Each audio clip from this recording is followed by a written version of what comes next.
제가 쉬었다 가는 교회에서 이야기를 드린 적이 있는지 모르겠는데 40대 초반에 제가 유학을 갔어요. 그 나이에 신학교에서 정원이 딸린 집을 그래도 한 해 살으라고 줬어요. 그 다음에 이제 아주 요만한 집에서 공부를 했는데 첫 해는 어쨌든 대접을 받았습니다. 20대도 아니고 40이 돼가지고 남의 나라 말로 공부를 하려니까 스트레스를 감당하기가 힘들어요. 땅을 좀 파야 되겠다. 뒤에 땅이 막 탁탁하게 굳어져 있는데 꼭갱이 사반자루 사가지고 땅을 팠어요. 쭉 땅을 파고 달구똥을 사다가 쭉 뿌리고 농사는 전 지어본 적 없어요. 책을 본 거예요. 인터넷을 보고 씨를 사다가 이제 화분에다가 모종을 심고 그리고 어떤 것은 이제 모종된 것을 사오기도 하고 그렇게 해서 고추 6줄, 토마토 12줄, 오이 24, 모종 숫자 24개. 그 다음 수박도 심어보고 호박도 심어보고 딸기도 심어보고 상추도 심고 미국에 우리 상추 비슷한 로메인도 심고 2줄 여기저기 땅이 뭐 널찍하게요. 모르니까 이제 물어봐요. 농사 지었다는 미국 친구에게 물어보니까 뜨거울 때 그 이파리에다가 그 물을 주면 말라 죽는데요. 그래서 해 뜨기 전에 물 주고 물은 지하수니까 공짜니까 그리고 해진 다음에 또 물 주고 정성을 다해서 뭐 풀 뽑는 건 물론 열심히 잡초 뽑고 정성을 다 했어요. 이게 자라요. 너무 신기한 거야. 자라는 거야. 그 고추하고 또 오이 같은 게 자라니까 이제 대를 또 꽂아줘야 된대요. 쓰러지니까 대를 꽂아가지고 붙들어 매주고. 근데 이게 웬일이에요? 잘 올라오던 이 상추하고 로메인이 어느 날 보니까 쑥대밭이 되어 있는 거예요. 다 뜯어먹고. 근데 땅이 불쑥 올라와 있고 딸기 잎도 쌀뚝 잘라져 있고 이게 뭔지 몰라서 농사를 짓는다는 지어봤다는 미국 친구에게 와서 보여줬더니 딸기는 민달팽이 슬러그라고 하는 것이 이렇게 해 뜨기 전에 뜯어먹는다는 거예요. 땅이 이렇게 올라온 것은 두더지래 모올이라고 두더지가 쭉 지나가면 뜯어먹고 땅을 이렇게 올려놨다고. 그래서 해 뜨기 전에 민달팽이가 뜯어먹는다니까 해 뜨기 전에 집사람이 일어났어요. 깡통에 젓가락을 들고 눈에 보이니까 집었어요. 깡통 속에 집어가지고 담았어요. 두더지는 방법이 어떻게 되느냐 하니까 물을 갖다가 구멍에 가득 채우거나 아니면 진동기를 판대요. 진동기를 해놓으면 땅이 진동이 되면 도망을 간대. 이거 한 해 농사 지을 거 진동기를 어떻게 사겠어요? 이 물을 붓는다는 감정이 없고 어쨌든 소음이나 진동을 싫어하는구나. 싫어합니다. 싫어. 한밤중에 집사람하고 둘이 나와가지고 뛰었어. 로메인 2줄 쿵쿵쿵 뛰었어. 진동을 싫어한다니까. 근데 며칠을 뛰었는데 진짜 사라졌어요. 그래서 잘 자랐어요. 근데 딸기가 요만큼 달렸는데 조금 커지면 맛봐야지 하고 있는데 새가 와서 탁 쪼아 먹어버려. 그리고 그 나무에 그냥 앉아있다가 사람이 또 탁 쪼아 먹어. 그게 이제 블루제이라고 하는 새라고 하는데 참 이뻐요. 근데 이쁜데 말이지 농사를 망쳐놓으니까 이건 어떻게 했나 하면 의자를 가지고 딸기 옆에 앉았어. 책을 가지고 막대기 들고 책 보다가 날아와 나무에 가서 막 훑쳐. 이거 몇 번 하니까 새 머리도 머리라고. 새는 머리가 대가리라고 하죠. 이것도 머리라고 안 오더라고. 자, 그렇게 농사를 짓는데 막 열리는데 정신이 없어요. 오이 농사 지어봤어요. 전 처음이니까 오이가 24개니까 한 30개, 40개 그냥 열려버려요. 따요. 따고는 이제 일주일, 10일, 한 달 뒤에 열리겠지. 웬걸 하루 이틀 뒤에 그만큼 또 열려. 오이 정신없이 열려요. 먹을 수가 없으니까 봉지에 담아서 한국 유학생, 미국 사람들 똑똑똑 내가 농사 지으면 먹으라고.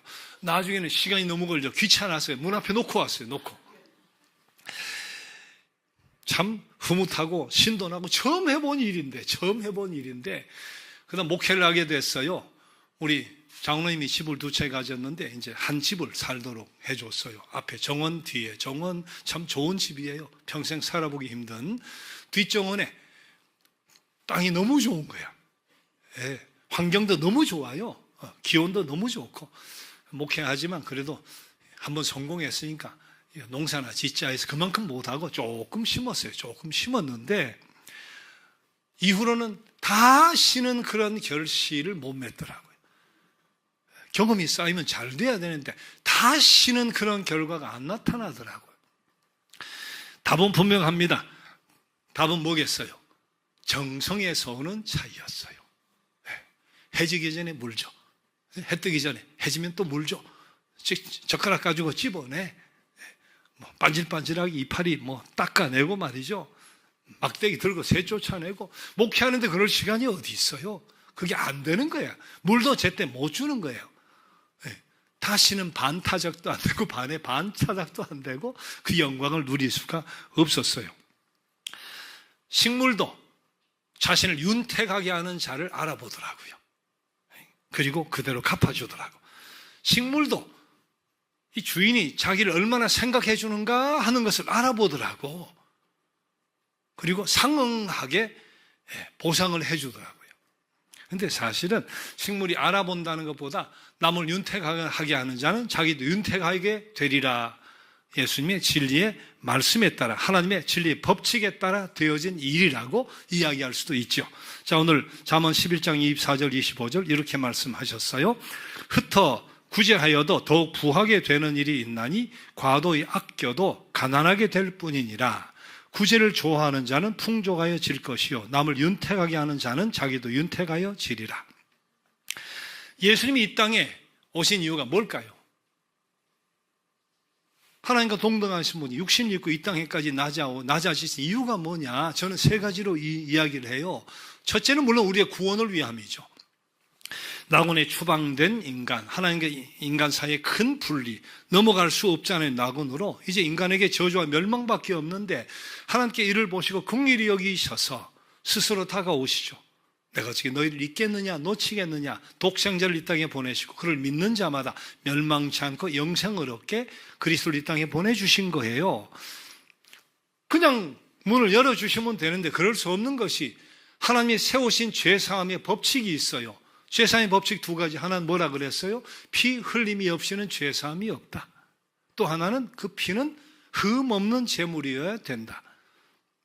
인간 중에 그런 인간이 없잖아요. 흠 없는 제물이 어디 있어요?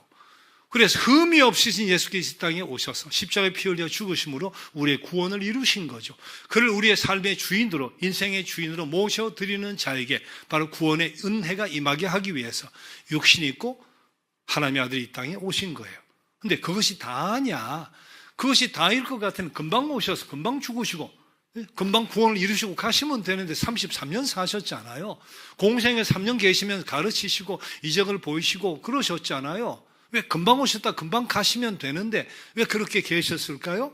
육신이 그 땅에 오신 이유가 두 가지가 더 있기 때문에 그런 거예요. 하나는 뭐예요? 하나는 하나님이 어떤 분이고 성부 하나님의 뜻이 무엇인가 하는 것을 완벽하게 가르쳐 주시려고, 계시해 주시려고. 예수께서는 창세전부터 성부 하나님과 함께 계셨으니까 성부 하나님에 대해서 완벽하게 아시죠. 하나님이 어떤 분인지, 그분의 뜻이 무엇인지, 그분이 어떻게 영광 받으실 수 있는지 완벽하게 아시니까 성부 하나님은 그 나라 그 의를 구하는 자를 기뻐하신다. 그럼 있어야 할 것이 무엇인지 아시는 하나님께서 이미 필요한 모든 것을 다 채워주신다. 하나님 주신 달란트를 땅에 묻어놓아서는 안 된다 말이에요. 쇠마는 날이 분명히 온다. 마음이 가난하고 청결한 자가 복이 있다. 어떤 탕자라도 돌아오면 하나님이 회개하시고 잔치상을 열어주신다. 악한 자라도 자식에게 좋은 것을 줄 줄 아는데 하물며 하늘의 아버지시야. 간구해라 말이야. 구해란 말이지. 그리고 내가 곧 길이고 진리요 생명이다 말이야. 하늘의 진리를 완벽하게 하나도 숨김없이 계시해 주시고 가르쳐 주시려고 육신이 그 이 땅에 오신 것이다. 자, 또 한 가지. 사람은 어떻게 될 수 있고 되어야만 하는 것을 친히 보여주시려고 육신이 그 이 땅에 오신 것이다. 가르쳐 주실 뿐만 아니라 보여주시려고. 우리가 성서를 통해 이런 음성을 들어요. 저 사람을 봐라. 참 사람을, 하나님이 의도하신 바대로의 사람을, 그게 누구예요? 예수 그리스도예요. 실패한 첫사람 아담과 달리 예수 그리스도는 철저히 성부 하나님의 뜻에 복종하시면서 산 표본이 되어 주셨어요. 우리 인간이 걸어가야 될 길, 살아야 할 삶을 친히 보여주시고서 나를 따르라 하신 거예요. 많은 거 보여주셨죠? 하나님과 교제의 필요성. 새벽 미명에 제자를 자고 있는데 말이에요. 아이고, 무슨 기도할 필요가 있겠어요, 예수께서. 근데 새벽 미명에 일어나 성부 하나님과의 교제를 가지시잖아요. 기도하잖아요. 산 표본이에요. 하나님의 자녀는 섬겨야 된다는 것을 보여주셨죠. 철저히 섬기면서 마지막에 제자들 발까지 씻기면서 섬기는 것이 뭔가 하는 것을 보여주신 거예요. 긍휼이 뭔가 하는 것을 보여주셨죠. 베세다 들녘에서 배고픈 사람 너희가 주어라 말이지. 사마리아 여인이 되었던, 가나안 여인이 되었던, 세리 삭개오가 되었던, 욕심 곱심 받고자 원하는 사람이 되었던 긍휼을 베푼다는 것이 뭔가 하는 것을 친히 보여주셨어요. 우리가 어떻게 불쌍히 여기며 어떻게 살아야 되는가, 광야 금식 후에는 사탄을 어떻게 이길 수 있는가 하는 것을 보여주신 거예요. 순종이 무엇인가 보여주셨죠. 겟세마네 동산에서 이전에 내게서 물러가게 하옵소서. 아니, 하지만 아버지 뜻대로 하옵소서. 끝까지 순복이 뭐냐? 아버지 뜻. 마지막 죽으심도 이 땅에 오심도 아버지의 뜻. 이런 삶을 보여주시면서 사람은 어떻게 살아야 되는가, 어떻게 되어야 되는가, 될 수 있는가 하는 것을 보여주시려고. 그러니까 예수께서 이 땅에 오신 이유, 인간의 몸을 입고 이 땅에 오신 이유를 한마디로 표현하면 우리를 윤택하게 하기 위함이에요. 우리 윤택하게 하기 위함. 피 흘려 죽으신 분이 인간의 구원을 이루시는 것, 우리를 윤택하게 하기 위함이에요. 하나님을 알아야 우리가 행복해요. 하나님을 알아야 하나님을 기쁘시게 해드리고 하나님의 뜻에 따라 살아갈 수 있으니까.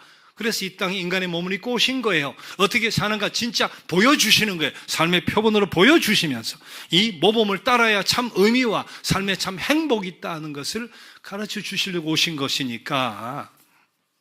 그래서 육신이 그 이 땅에 오신 이유, 철저히 한마디로 우리의 유익을 위함이다. 우리를 윤택하게 하기 위함이다. 자, 그런데 요한복음 10장 10절에서 예수님 그래서 이렇게 말씀하시죠. 내가 온 것은 양으로 생명을 얻게 하고, 그리고 더 풍성히 얻게, 생명을 얻을 뿐만 아니라 풍성히 얻게 우리 유익을 위해서 이 땅에 육신이 있고 오셨다는 것을 저렇게 말씀하신 거예요. 자, 그런데 성부 하나님은 그 예수 그리스도를 어떻게 했어요? 사흘 만에 죽음에서 다시 일으키셨어요. 하늘에 있는 자, 땅에 있는 자, 땅 아래에 있는 모든 자가 무릎을 꿇고 그를 높이게 하셨어요. 남을 윤택하게 하는 자는 자기도 윤택하여 지리라 하는 것, 그 약속이 우리 그리스도 예수님에게도 그대로 적용이 되잖아요. 하나님 약속, 진리의 약속, 틀림없다 하는 것을 그리스도를 통해서도 증명해 주셨어요. 남을 윤택하게 하는 자는 자기도 윤택하게 되리라. 불교와 기독교의 차이가 여기 있습니다. 불교 출가한다 하잖아요. 왜 출가? 인생 무상이니까. 다 속세를 떠나는 거예요. 인생 무상이니까 다 비우고 버리고 입산하는 거예요. 무상하니까 버리는 거예요. 비우기 위해서 버리는 거예요. 우리 기독교는 버려도 좀 이유가 다르죠. 남의 구원을 위해서 우리를 얻기 위해 버리는 거예요. 남의 윤택을 위해 자기를 버리는 거예요. 사랑을 위해서 자신을 텅 비우는 거예요.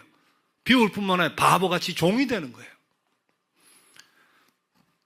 바보같이 낮아져서 바보같이 종이 되어버리면 하나님께서 오히려 그를 높여 빛나는 별처럼 되게 하시는 것. 이게 우리 신앙의 진리예요.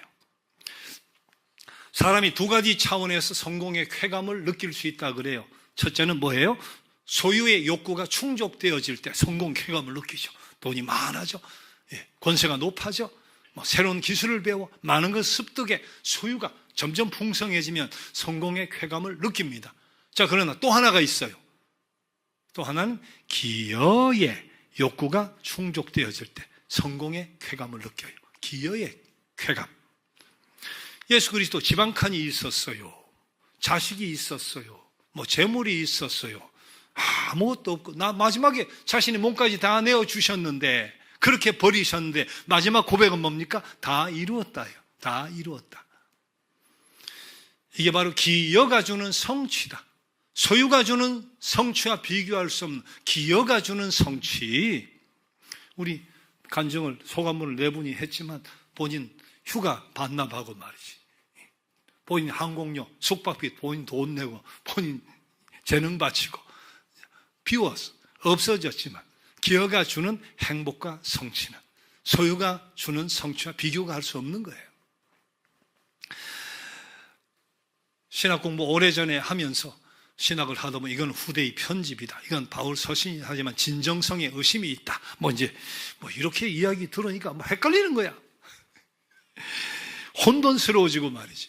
근데 어느 순간부터 66권 성서가 틀림없는 하나님의 말씀이라고 다시 확신이 되고 믿어지더라고요.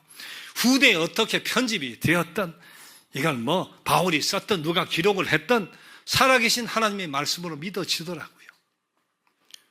상식을 벗어난 이야기라고 해도 불합리한 이야기라고 해도 비과학적인 이야기라고 해도 하나님 말씀으로 믿어지더라고요. 그래서 오늘 잠언 11장의 말씀 그냥 그대로 믿어요. 다시 한번 읽어봐요. 자, 시작. 흩어 구제하여도 더욱 부하게 되는 일이 있나니 과도히 아껴도 가난하게 될 뿐이니라. 구제를 좋아하는 자는 풍족하여 질 것이요 남을 윤택하게 하는 자는 자기도 윤택하여 지리라. 왜 이게 믿어지느냐? 제가 체험을 했으니까 40년 목회하며 체험을 했으니까 개인적으로 가정적으로 무수히 체험을 했으니까 교회적으로 무수히 체험을 했으니까 지난주에도 제가 말씀드린 것은 내 것을 내어주고 내 것을 비우고 내 것을 내려놓으면 기쁨이 와요. 감사가 와요. 희열이 와요. 감격이 와요. 마음의 충만함과 행복이 와요. 근데 마음에 행복만 오는 것이 아니라 칭찬이 와요. 존경이 와요. 명예가 와요. 그것으로 끝나질 않잖아요. 지난번 누가복음 6장 38절 주란 말이지. 그럼 누르고 흔들어 넘치도록 해서 도로 안겨준다고. 정신적인 행복이 와요. 칭찬과 존경이 와요. 그것으로 끝나는 것이 아니라 오병이어의 역사같이 엘리사의 신학교의 기적같이 나누고 베푸는 삶은 실제로 인생을 부유하게 만들더라. 교회도 그런 교회를 실제로 풍성하게 만들어 더 귀한 일을 하게 만들더란 말이지. 물론 남을 윤택하게 하는 것은 물질로만 가지고 할 수 있는 건 아니에요. 많아요. 다양한 방법이 내 실력으로 남을 윤택하게 할 수 있어요. 내 능력으로, 내 위로로, 내 재주로, 내 인격으로, 내 품성으로, 특히 내 말로도 남을 얼마든 윤택하게 해줄 수 있어요. 말 혹은 말의 다른 어떤 표현인 글 혹은 문자 그거 가지고 남 다치게 하고 상처 주고 아프게 하고 말이지 피멍들게 하고 그럴 수 있지만 말로 글로 문자로 감사하고 칭찬하고 높여주고 위로해주고 세워주고 믿음의 말로 남을 세워주고 격려하고 얼마든지 윤택하게 해줄 수 있어요. 돈이 아니라도 얼마든지 남을 윤택하게 할 수 있는 방법 많아요. 제일 쉽고 돈 안 드는 것은 말이죠. 말. 근데 가장 영향력이 있는 것이기도 하잖아요. 진리의 말씀대로 됩니다. 남을 윤택하게 하는 자는 자기도 윤택하여 지리라.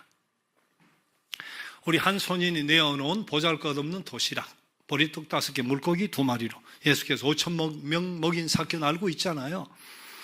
가끔 우리 주변에 들려오는 그와 유사한 이야기들이 있어요. 참 없는 사람이 할머니가 폐유지 주워가지고 이 도시락 하나 내놓는 같은 거예요. 장학금을 1억을 기부했다느니 이런 뉴스들 보면 그래 세상이 살만하네. 세상이 살만하네. 우리 주변에 이런 일들이 많으면 좋겠네. 우리 그렇게 느끼잖아요. 자, 그런데 아쉬운 것은 많은 사람들이 바로 내가 기꺼이 그런 삶의 주인공이 되기를 꺼려한다는 거예요. 우리 쉬었다 가는 교회 그리고 여러분들 기꺼이 감동의 주인공들이 되었으면 좋겠어요. 계속해 살만 나는 세상을 만들어가는 주인공들이 되었으면 좋겠어요. 주님 오시는 그날까지, 아니 주님 나를 부르시는 그날까지 계속해서 살만 나는 세상을 만들어가는 주인공들이 꼭 될 수 있기를 주님의 이름으로 축복합니다. 자, 함께 일어나셔서 작은 불꽃 하나가 라는 찬양을 드리겠습니다.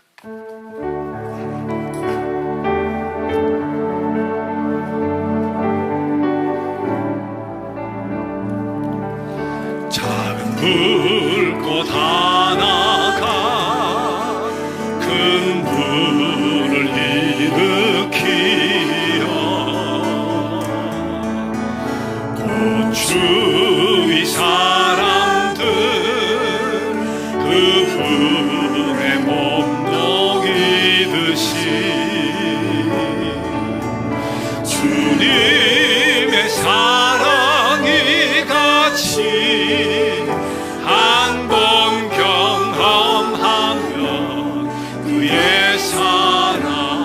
모두에게 전하고 싶으리.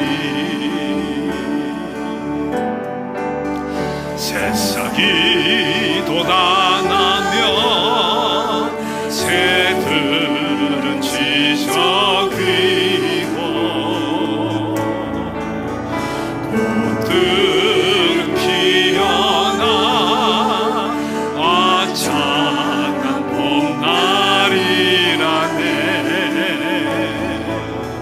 주님의 사랑 놀라워 한번 경험하며 봄과 같은 새 희망을 전하고 싶으리. 친구여 당신께 이 기쁨 전하고 싶소. 내 주는 당신의 의지할 구세주라고. 산 위에 올라가서 세상에 외치리. 내게 임한 주의 사랑 전하기 원하네. 산 위에 올라가서 세상에 외치리. 내게 임한 주의 사랑 전하기